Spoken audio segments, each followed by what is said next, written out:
အားလုံးမင်္ဂလာပါကျွန်တော်ကတက္ကကြကဆွဲပါကျွန်တော်ဖုန်းအတွက်ပေါ့ဒီသုံးဖို့ဝယ်ထားတဲ့ charger လေးတစ်ခုကို unboxing လုပ်ပေးမယ်ဒီ charger ကတော့ Nomad ကနေထုတ်ထားတဲ့ Nomad Stand 1 charger ဒီ Nomad Stand 1ဆိုတဲ့ charger ကိုဗျာသိရလူတော့တီကောင်သိလိမ့်မယ်ဒီကောင်ကဈေးလက်တော်တော်လေးတော့မြင့်တယ် US ဒေါ်လာနေဆိုဒီကောင်ကဒေါ်လာ130ဝန်းကျင်လောက်ရှိတယ်အဲ့ဒါကိုကျွန်တော်ဒီပြီးခဲ့တဲ့လောကကျွန်တော်စင်ကာပူတောင်းကဒီကောင်စင်ကာပူဒေါ်လာ100ဝန်းကျင်နဲ့ရလိုက်တယ်ဆိုတော့ပြောမယ်ဆိုဗျာ3သိန်းခွဲတန်ဟာကို2သိန်းခွဲဝန်းကျင်လောက်နဲ့ရလိုက်တယ်လို့ပြောလို့ရတယ်ဆိုတော့ဒီကောင်လေးကိုကျွန်တော် unbox လုပ်ကြည့်မယ်အရင်ဆုံးဒီကောင်ကလိုလေးလာတယ်ကျိုးလဲပါတယ်ပြီးတော့တော်တော်လေးကို packaging ကတော့ premium ဖြစ်တယ်ပြီးတော့ကျွန်တော်ဒီမှာမြင်ရမလားမသိဘူးဒီကောင် made for MagSafe ပါတယ်ဆိုတော့ဘာလို့ကျွန်တော်ဒီ Nomad Stand 1ကိုရွေးလဲဆိုတော့ဗျာဒီကောင် made for MagSafe ဖြစ်လို့ made for MagSafe ဆိုတာဗျာတကယ် Apple MagSafe standard ဒီ 15 watt အပြည့်ကိုရတယ်အရင်တော့ကျွန်တော်သုံးနေတဲ့ဒီ Chodak ဒီ 2-in-1 MagSafe charger ကဒီကောင်က MagSafe compatible ဆိုအဲ့ဒီဗျာဒီကောင်က 7.5 watt ပဲရတယ်ဒီ Nomad Stand 1ကြတော့ဒီကောင်15 watt ထိနှစ်ဆပိုမြန်တယ်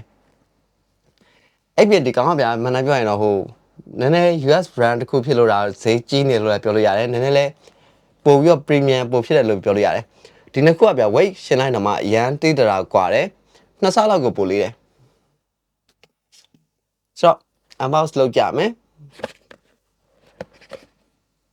unbox လုပ်ရတဲ့အချိန်မှာကျွန်တော်ဒီမှာဒီကောင် MagSafe Stand 1 charger ရဲ့ပြီးတော့ဒီကောင် cable ရပါမယ်တခြားဘာလဲဆိုတော့ဘာမှမပါဘူးဒီကောင်ဒေါ်လာ130ဝန်းကျင်လောက်ဖြစ်ပေမဲ့ဒီကောင်က20 watt charger လေးတစ်ခုတော့မထည့်ပေးထားဘူးကျွန်တော်ဒီရင်ဝယ်ထားတဲ့ Chodak charger ဆိုရင်ဒီကောင် 2-in-1 ဖြစ်တဲ့ပြင်ဒီ USB-C cable ရောပြီးတော့30 watt charger ရောဒါတွေအကုန်လုံးပါတယ်ဒါပေမဲ့ဒီ Nomad Stand 1မှာဘာမှမပါဘူး